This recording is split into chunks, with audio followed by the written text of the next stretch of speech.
का सूत्र है एक वचनम संबुद्धि। यह संज्ञा विधायक सूत्र है। संबोधने प्रथमायाः एक वचनम संबुद्धि संज्ञम स्यात्। संबोधन में प्रथमा विभक्ति का एक वचन संबुद्धि संज्ञक होता है।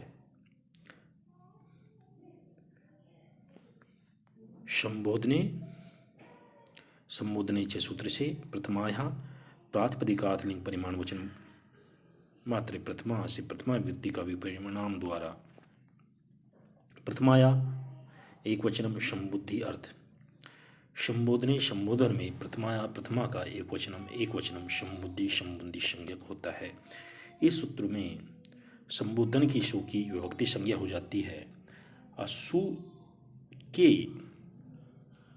लोप के लिए अंग संज्ञा करने वाला सूत्र आगे महर्षि पाणिनि लिखते हैं। यस्मात् प्रत्यय विधिस् तदादि प्रत्यंगम। यह प्रत्ययो यस्मात् क्रियते तदादि शब्द स्वरूपम तस्मिन् अंग संज्ञम स्यात्। यह भी संज्ञा विधायक सूत्र है। इसमें जो प्रत्यय जिस शब्द से विधान किया जाता है वह शब्द है आदि में, जिसके ऐसा शब्द स्वरूप उस प्रत्यय के परे होने पर अंग संज्ञक होता है। यस्मात् प्रत्यय विधि तदादि प्रत्यय अंगम समास करेंगे। विधानम विधि भाविक घी प्रत्यय प्रत्यय विधि प्रत्यय विधि षष्ठी तत्पुरुष समास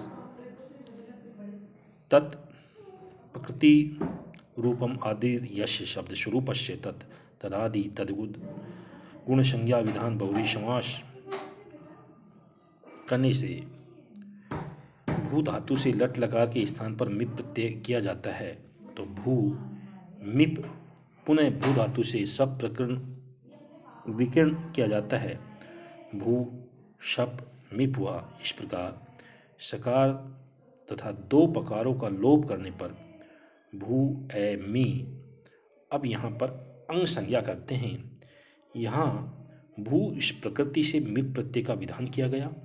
यह भू प्रकृति के ए इस शब्द स्वरूप के आदि में स्थित है। इस प्रकार यह प्रकृति सहित यह शब्द स्वरूप भू ए है। अतः उस मिप प्रत्यय से परे होने पर भू ए इस समुदाय की अंग संज्ञा हुई।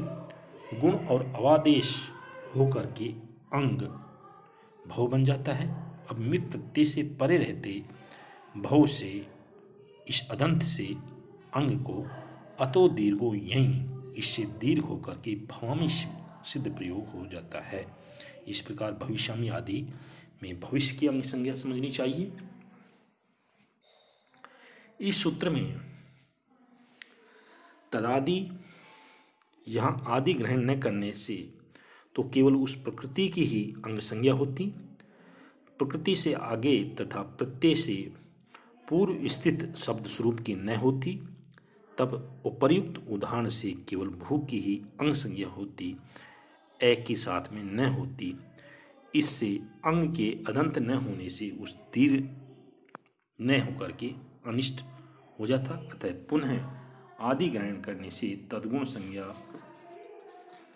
विज्ञान बहुरी समास करने से दोनों अर्थात विकर्ण विशिष्ट प्रकृति का ग्रहण हो जाता है।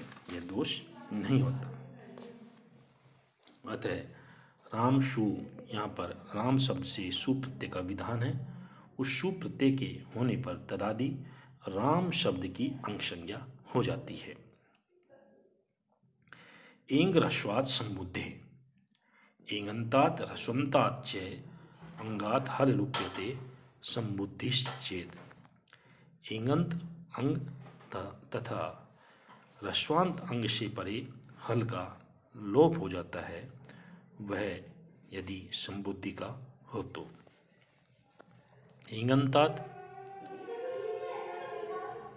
ह्रस्वात् संबुद्धे हल अलंग्याभ्यो दीर्घा सुतिश प्रक्तम हल लोपोर्व्यली से लुप्यते इति लोप है कर्मणि गहे में गह प्रत्यय समास होगा। इंग है च ह्रस्वश्च इंग्रस्वम तस्मात् इंग्रस्वात् समाहार द्वंद्व। एंग और ह्रस्व से परे समबुद्धि के हल का लोप होता है। ऐसा अर्थ होने से हम हे कतरत कुल यहाँ दोष उत्पन्न होगा। तथापि नपुंसकलिंग के कतर शब्द से संबुद्धि अर्थात संबोधन में एक वचन में सु करने से अड़द डत्रादिभ्य पंचमी उससे अड़द आदेश करने पर कतर प्लस अद प्लस पुनः गित्त सामत से रेफु कर वृत्ति आकार का लोप होने से कतर प्लस अद कतरत बनता है। यहाँ पर हम केवल राम प्लस शु संबुद्धि के एक वचन में शु करते हैं। राम प्लस शय यहाँ पर रस्वांत अंग से परे शय यह संबुद्धि का हल है। अतः प्रकृत सूत्र से उसका लोप हो जाता है एंग रस्वा संबुद्धे से। राम के शु का शय का लोप होने से राम यह प्रयोग बनता है। हे आदि शब्दों के साथ जोड़ने से हे राम ऐसा प्रयोग बनता है। संबोधन के द्विवचन में हे रामो रामो की तरह, बहुवचन में हे रामा उसी की तरह होगा। अगला सूत्र है अमी पूर्व है। यह विधि सूत्र है। विधि सूत्र में अको अम्यची पूर्व रूपम एकादेश स्यात् रामम रामौ।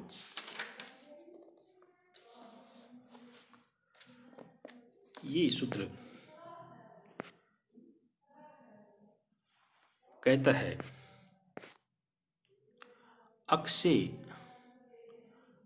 अम में विद्यमान अच परे हो तो पूर्व पर के स्थान पर एक पूर्व रूप एकादेश होता है। यहाँ अक है जो है अक है सवर्णे दीर्घ से अक पद आया। अमी अची इको यणची से अची पद आया। पूर्व प्रयो एक है पूर्व प्रयो से पूर्व पर। इसका अर्थ होगा अक प्रत्याहार से अमी अम प्रत्यय में स्थित अची अच के होने पर पूर्व प्रयोग पूर्व पर के स्थान पर एक है पूर्व वर्ण आदेश हो जाता है।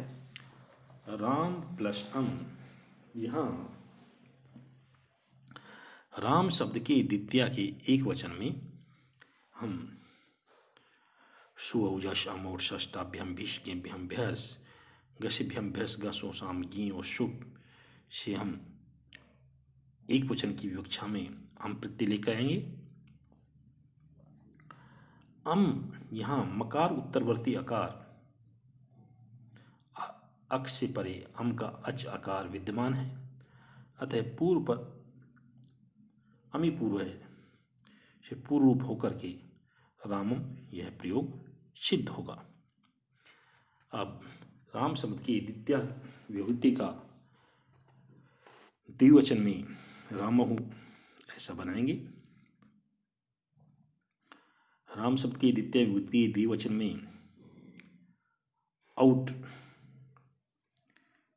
प्रत्यय आएगा। ओट में टकार की हलंत्यम से संज्ञा तस्य लोपे से लोप होकर के राम प्लस औ ऐसा शेष बचता है। यहाँ पर राम प्लस ओ में यहाँ पर प्रथमय पूर्व सवर्ण से पूर्षण देर प्राप्त होता है।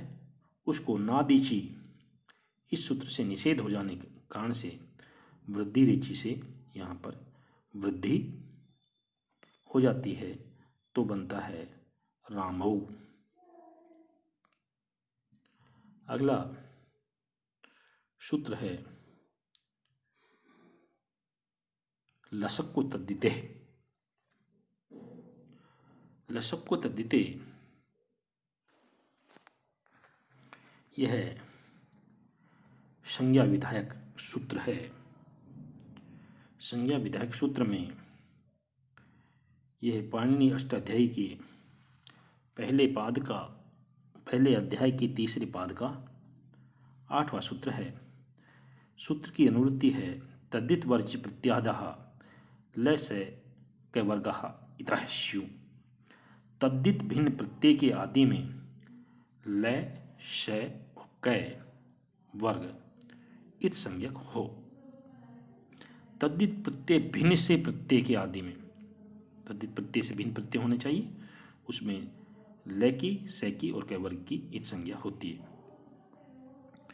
यहां पर प्रत्यस्य में सह प्रत्यस्य से प्रत्यय लिया जाता है, आदि पद का आदि टूडू से लिया जाता है, लय सु सु इत उपदेश से अजनुनासिक इत से ये लिया जाता है, एतद्धिते हैं। इसका समास करेंगे, लश्च शश्च कुश्च ऐशाम समार है, लस्कु समार द्वंद, नय तद्धिते एतद्धित्वे नय समास। अर्थ होगा प्रत्यय प्रत्यय के आदि में स्थित लय से कु लकार से वर्ग और कै वर्ग इत संज्ञक होते हैं, एतद्धिते, परंतु तद्धित में नहीं होते। तद्धित प्रत्यय में निषेध होने से कप, ख, गिमिन, घ, सस, लच आदि की इत संज्ञा नहीं होती, जैसे व्यूडोरस के वाग्मी, लोमस है, चुड़ाल है आदि। यहाँ पर राम शब्द के द्वितीया के बहुवचन में शश प्रत्यय लेके आते हैं। यहाँ पर शश तद्धित प्रत्यय नहीं है, अतः प्रकृत सूत्र से लसक को तद्धिते से सकार की इत संज्ञा तस्य लोपे से उसका लोप होने पर राम प्लस अस ऐसा बनने के बाद में प्रथमयो पूर्व सवर्ण से पूर्व सवर्ण दीर्घ होकर के रामास ऐसा प्रयोग होता है। इस अवस्था में होने के बाद में तस्मात् शशो नपुंसी सूत्र आता है, यह भी विधि सूत्र है। ये विधि सूत्र में का अर्थ है पूर्व सवर्ण दीर्घ से परे जो सस का सकार उसके स्थान पर नकार हो जाता है, वो भी पुल्लिंग में। तस्मात् सस है, न है पुंसी, नकार दकार उच्चारणार्थ है, तत्शब्द है पूर्व का बोध कराया जाता है। इस सूत्र में प्रथमयो पूर्व सवर्ण से पूर्व सवर्ण दीर्घ का विधान है, अतः यहाँ तस्मात् शब्द से भी पूर्व सवर्ण दीर्घात का ग्रहण होगा। अर्थ होगा तस्मात् पूर्व सवर्ण दीर्घात उस पूर्व विहित पूर्व सवर्ण दीर्घ से परे सस के स्थान पर न हो जाता है पुल्लिंग में। अलंत्यस्य इस सूत्र से नकार आदेश, सस के अंत अल सकार होगा। रामास यहाँ पर मकार उत्तरवर्ती आकार को पूर्व सवर्ण दीर्घ से पूर्व सवर्ण दीर्घ है, तो इसे पर सस के सकार को नकार होकर के रामान ऐसा रूप बनता है, ऐसा रूप सिद्ध होता है। इस प्रकार से आज हमने इसमें सूत्र पढ़े, एंग ह्रस्वाद समुद्धे अमी, जिसका अर्थ है एंगंत अंग और ह्रस्वांत अंग से परे हल्का लोप हो जाता है यदि वह समुद्धि का हो तो। अमी पूर्व है पढ़ा, ये भी विधि सूत्र है। और लसक को तद्धिते यह संज्ञा सूत्र है। और तस्मात् शशो नपुंसी यह विधि सूत्र है। इस प्रकार हमने आज इन सूत्रों का अध्ययन किया। इन सूत्रों का अध्ययन करने तक हमने राम शब्द के प्रथमा विभक्ति तथा द्वितीय विभक्ति का शब्द रूप निर्माण की प्रक्रिया को जाना, जिसमें राम है, रामऊ, रामा, रामम, रामौ, रामा।